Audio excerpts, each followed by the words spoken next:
నమస్కారం. మా తెలుగు స్టేట్ నుంచి రాజ్యసభ మెంబర్గా మీకు తెలియకుండానే వెళ్ళారన్నారు. అంటే మీ గొప్పతనమో మీకున్న మీ దగ్గర దేశానికి పనికొచ్చే కొన్ని విషయాలు ఉండబట్టే సెలెక్ట్ చేసుకొని ఉంటారని మేము అనుకుంటున్నాం. తెలియకుండా అన్నారు కాబట్టి. దీంట్లో శ్రీనివాస్ గారు చెప్పినట్టు ముఖ్యంగా ఇప్పుడు జర్నలిస్టులు పడుతున్న బాధ, సీనియర్ జర్నలిస్టులకి పెన్షన్.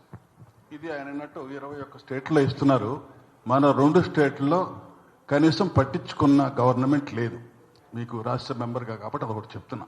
అంటే ఇవన్నీ ఎందుకు చెప్తున్నామంటే ఇప్పుడు మీరు పెట్టిన ఈ ట్రస్ట్కున్న దీనికి సంబంధం లేకపోవచ్చు. మీరు రాజ్యసభ మెంబర్గా, మేము జర్నలిస్టులుగా మా రిక్వెస్ట్ ఇది ఒకటి.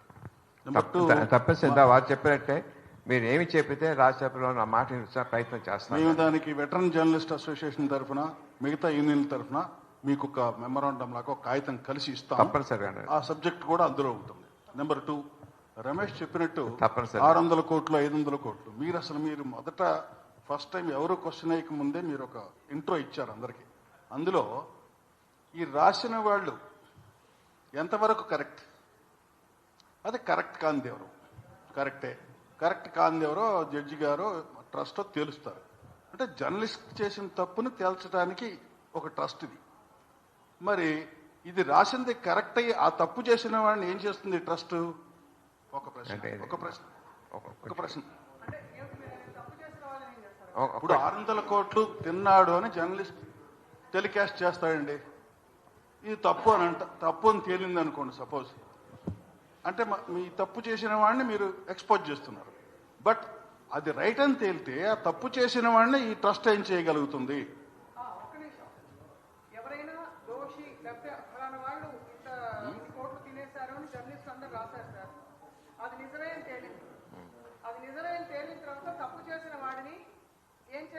డెఫినెట్ గా పనిష్మెంట్ ఉంటుందండి. అదే ఈ జడ్జి గారు రికమెండ్ చేస్తారండి. ఎక్స్పోజ్ చేసిన జర్నలిస్ట్ రివార్డ్ అండి. నిజమే, అదే మంచి మీరు ఎక్స్పోజ్ చేశారు కదండి. నేను చెప్పి స్కామ్ చేసిన పొలిటీషియనో ఆఫీసరో ఇంకొక పెద్ద మనిషో అతనికి పనిష్మెంట్ ఏంటి? ఆ మామూలు రెగ్యులర్ చట్టం ఏం చేస్తుందో అది చేయమని చెప్పి రికమెండ్ చేస్తాను. It's not exaggerated. అంటే ఇందులో ఒక మాట చెప్తాను, వాళ్ళకి ఇట్లా రికమెండ్ చేసినంత మాత్రానో ఆయన తప్పు చేశాడని చెప్పినంత మాత్రానో బాధపడేవాడు కానీ సిగ్గుపడేవాడిని కానీ ఆ సెక్టర్లో లేరు. ఇక్కడ మీరు ఒక జర్నలిస్ట్ని నువ్వు రాసిన తప్పు అంటే మాత్రం సూసైడ్ చేసుకునే పరిస్థితి కూడా ఉంది. మీరు ఆ తేడాన్ని నేను వేరే ఉద్దేశంతో చెప్పట్లేదు, తేడాన్ని గమనించండి. రెండోది, అమరయ్య గారు చెప్పనియండి, శ్రీనివాస్ గారు, రమేష్ గారు, మళ్ళీ ఎవరైనా చెప్పనియండి, మీరు ఈ ట్రస్ట్కి మంచి ఉద్దేశం, అసలు మీరు ఎందుకు దీంట్లోకి వచ్చారో, మాకున్న ఒక ప్రాబ్లం మీరు సాల్వ్ చేయడానికి ఎందుకు వచ్చారో మాకు తెలియదు, మంచిది, హ్యాట్స్ ఆఫ్. బట్ ముందు మీరు 50 మందిని 100 మందిని చెప్పారు కదా, ముందు ముఖ్యంగా 10 మందిలో 15 మందిని, ఇందాక రామచంద్రమూర్తి గారు పేరెత్తారు మీరు, అట్లాంటి వాళ్ళని కొంతమందిని తీసుకొని ఈ ట్రస్ట్ని ఎలా నడపాలి, ఏం చేయాలనేది ఫస్ట్ మీరు ఆలోచించాలి సార్ ప్లీజ్. ఎందుకంటే దీంట్లో చాలా ప్రాబ్లమ్స్ ఉన్నాయి. ఈ ప్రాబ్లమ్స్ అన్ని మిమ్మల్ని అడిగితే మీరు చేసేవి కాదు. మీరు అందులో ఇప్పుడు 90% మాకు సంబంధం లేదు, మేము చేసేది కాదని చెప్పారు కదా. కాబట్టి మీరు చేయటానికి ఏది వీలుందో అట్లా 10 మందిని కూర్చోబెట్టుకొని చెప్పించుకొని అది చేయండి. నా ఉద్దేశం. రైట్, ఇట్లా కరెక్టే, మంచిది, ఇది మంచిదే అని అంటుంది. వాళ్ళు మొదలుపెట్టారు కాబట్టి నేను అనేది ఏంటంటే పెద్దలో 10 మందిని కూర్చోబెట్టి ఇప్పుడు మీరు అడిగిన ప్రశ్నలకి అది మాకు సంబంధం లేదు అన్నట్టు రాకుండా ఇంట్రోలోనే మీరు ఏం చేస్తారో క్లియర్గా వచ్చారు. దానికి నేను 10 మంది పెద్దల్ని, జర్నలిస్ట్ పెద్దలను కూర్చోబెట్టుకొని నేను మీకు చెప్పింది ఏంటంటే, నాకన్నా కూడా మీ ప్రపంచంలో ఎక్కువ మంది తెలుస్తారండి. వాళ్ళు మీ దగ్గరికి వెళ్దాము అంటే మీరు వచ్చినా సరే నన్ను కూడా రమ్మన్నా సరే వస్తానంటే అంటే రిక్వెస్ట్ తెమ్మండి to form and trust. I'm there and what little I can do I'm there.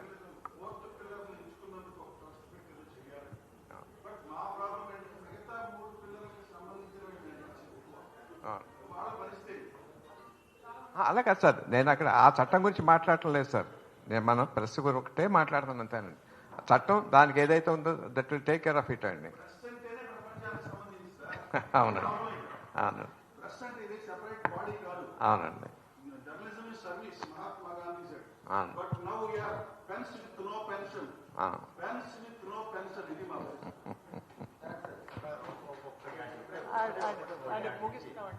ఒకటి సార్ విజేంద్ర ప్రసాద్ గారు, మీకు మా ప్రెస్ క్లబ్ వాళ్ళు ఈ చొరవ తీసుకుని మీరు వచ్చినందుకు మీకు ధన్యవాదాలు. మీరు మా జర్నలిస్టులకు సంబంధించిన బజరంగి భాయిజాన్ సినిమాలో ఒక ఇన్వెస్టిగేటివ్ జర్నలిస్ట్ కూడా పెట్టారు. ధన్యవాదాలు. ఏంటంటే బజరంగి భాయిజాన్ సినిమాలో జర్నలిస్ట్, ఇన్వెస్టిగేటివ్ జర్నలిస్ట్ పెట్టారు మీరు. ధన్యవాదాలు. అది మంచి పాత్ర అయిందని చెప్తారు. థ్యాంక్ యూ అండి, థ్యాంక్ యూ. సో ఇవాళ ఇది ఫస్ట్ సమావేశం. ఇంట్రొడక్టరీగా ఇది ఫస్ట్ అసలు అందరి సూచనలు, కన్సర్న్స్ విన్న తర్వాత రెండో విడతగా ఆల్రెడీ ఒక ప్లాన్ ఉంది. విజేంద్ర ప్రసాద్ గారు ఆల్రెడీ చెప్పారు సార్. సీనియర్ జర్నలిస్టులు, అపెక్స్ బాడీ అంటే బాగా ఆరితేరిన జర్నలిస్టులతో కూర్చుని ఒక ఇంకా కొంచెం సన్నిహితమైన భేటీలో మీరు వాళ్ళకి ఇవన్నీ చెప్పి వాళ్ళ సూచనలు తీసుకోవాలన్నది ఐడియా. కాదండి, అయ్యో మీరు సలహాలు ఇస్తే నా వల్ల ఏదైనా చేస్తే దాంట్లో నేను చేస్తానండి. మీకు సలహా ఇచ్చే గొప్పవాడిని కాదు సార్. అవును, ఇది మళ్ళీనండి ఐఎమ్ సేయింగ్ ఇది జస్ట్ ఫస్ట్ మీటింగ్ అండి, to put a seed in your mind, let it germinate. Let's have 1 more meeting, 2 more meetings. ఏం చేస్తే బాగుంటుంది, ఎలా చేస్తే బాగుంటుందో నా సైడ్ నుంచి ఏంటి, ప్రభుత్వం నుంచి ఏం చేయాలి, లెట్ us ఐ వాంట్. మళ్ళీ చెప్తానండి, ఇప్పుడు అంటే మొత్తం అందరికీ ఎలక్ట్రానిక్ ప్రింట్ మీడియం ఉన్న జర్నలిస్ట్ ఉన్నారు కాబట్టి I want constructive journalism to be rewarded without any bounds. ఒక 100 కోట్లు ఎవడో కబ్జా చేసి ప్రాబ్లం ఎక్స్పోజ్ చేసుకుంటే 10% ఇవ్వాలి గవర్నమెంట్ మీకు. That's what I feel. మామూలు గవర్నమెంట్ లెక్క ఎలా ఉంటుందండి, జర్నలిస్ట్ ₹1 లాంటి ఎక్కువ ఫీలింగ్ వస్తే అలా ఉండకూడదండి. For all the constructive journalism you're doing, you're exposing the government, you're suggesting the government. ఏ రకంగా చేస్తే మంచి జరుగుతుంది, ఆదా జరుగుతుంది అంటే దాని రివార్డు రావాలి. అప్పుడు ఆటోమేటిక్గా మీ మనసు ఇంకా దానికి ఎక్కువ వెళ్తూ ఉంటుందండి. దేశానికి మంచి జరుగుతుందండి, మీకు మంచి జరుగుతుందండి. It's one of my main ideas in addressing you. Okay అండి, థ్యాంక్ యూ అండి. ధన్యవాదాలు సార్. చాలా ఐ థింక్ సార్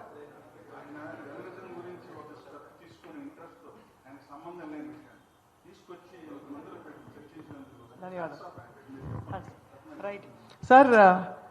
మా అందరి తరఫున నేను చెప్తున్నది ఏంటంటే, మీరు జర్నలిస్టుల తరఫున, మీడియా తరఫున ఇంతటి ఒక బాధ్యతని, అంటే మీరు టైం వెచ్చించి ఇదంతా ఆలోచించి వచ్చారు. ఇందులో మీకు వ్యక్తిగతంగా వచ్చేదే ఉండదు. మీకు అన్ని హిట్ సినిమాలు నడుస్తున్నాయి, ఇంకా హిట్ సినిమాలు వస్తాయి. కానీ అటువంటిది మీరు రావడం అన్నది చాలా చాలా సంతోషం సార్. రమేష్ గారు ఓట్ ఆఫ్ థ్యాంక్స్ ఇవ్వాల్సిందిగా కోరుతున్నాను. నమస్కారం అండి సార్. ఐటీ అనగానే బిల్ గేట్స్, ఆర్థిక రంగం అనగానే మన్మోహన్ సింగ్ గారు, న్యాయవాద వృత్తి అనగానే రామ్ జెఠ్మలాని గారు, సినిమాల గురించి చెప్పగానే రాజమౌళి గారు, ఇట్లా రకరకాల రంగాల్లో నిష్ణాతులందరూ ఉన్నారు సార్. వీళ్ళందరి అంటే రోజువారీ విధుల్లో భాగంగా వీళ్ళందరినీ రీచ్ అవ్వుకుంటూ పాఠకులకు అర్థమయ్యేలాగా ఈ స్థాయికి వెళ్ళి మాట్లాడే పాఠకులకు చెప్పేవాళ్ళు జర్నలిస్టులు అండి. అంటే వాళ్ళు ఆ రంగాల్లో నిపుణులు కాకపోయినా కూడా jack of all trades master of none అనే విధంగా అన్ని రంగాల్లో కూడా పరకాయ ప్రవేశం చేసుకుంటూ ప్రతిరోజు వార్తలు అందించే వాళ్ళు జర్నలిస్టులు ఇప్పటికీ ఉన్నారు. కాకపోతే ఈ సోషల్ మీడియా విప్లవంతో ఆ జర్నలిస్ట్ ఎవరు, జర్నలిస్ట్ కానిది ఎవరు, దానికి ఉండే ప్రమాణాలు ఏంటి, పరిధులేంటి, హద్దులేంటి అన్నది తెలియకుండా పోయింది. ఈ నేపథ్యంలో మీరు తీసుకున్న ఈ ట్రస్ట్ దీనికి మంచి అంటే ఒక సదుద్దేశంతోనే జరుగుతుందని అర్థమవుతుంది సార్. దానికోసం మా స్వప్న గారు లాంటి వాళ్ళు ఇంకొన్ని సమావేశాలు ఏర్పాటు చేసి, అంటే వారితో ఒక కమిటీ ఫామ్ చేసి, అంటే ఎట్లా ఉంటే బాగుంటుంది, మీడియా స్థితిగతులు ఎట్లా ఉన్నాయి, యాజమాన్యాలు ఎట్లా ఉన్నాయి, జర్నలిస్టుల పరిస్థితులు ఎట్లా ఉన్నాయి, బయట సిచ్యువేషన్ ఎట్లా ఉంది, సోషల్ మీడియాలో ఉన్న ఉధృతి ఎట్లా ఉందన్నది ఆవిడ ఆల్రెడీ ఉన్నారు కాబట్టి ఫీల్డ్లో ఆవిడ లాంటి పర్సన్తో ఒక కమిటీ ఏర్పాటు చేసి ఇంకా మరిన్ని విస్తృత చర్చలు చేసి అక్కడ వచ్చే సజెషన్స్ కూడా మీరు ఇందులో తీసుకొని దాన్ని ఇంకా సమర్థంగా తీర్చిదిద్దారని కోరుకుంటున్నాం సార్. చివరిగా 600 కోట్ల అవినీతి గురించి మీరు చెప్తున్నారు కదా, అంటే సందర్భం వచ్చింది కాబట్టి అది వెలికి తీసిన జర్నలిస్టులకి రివార్డ్ ఇస్తా అన్నారు కదా, దాన్ని ఒక 10% చేయండి సార్. జర్నలిస్టులు అన్ని అవినీతి అన్నిటి కూడా బయట తీస్తారు. Thank you sir. Thank you sir. మీ విలువైన సమయాన్ని వెచ్చించినందుకు చాలా చాలా థ్యాంక్స్.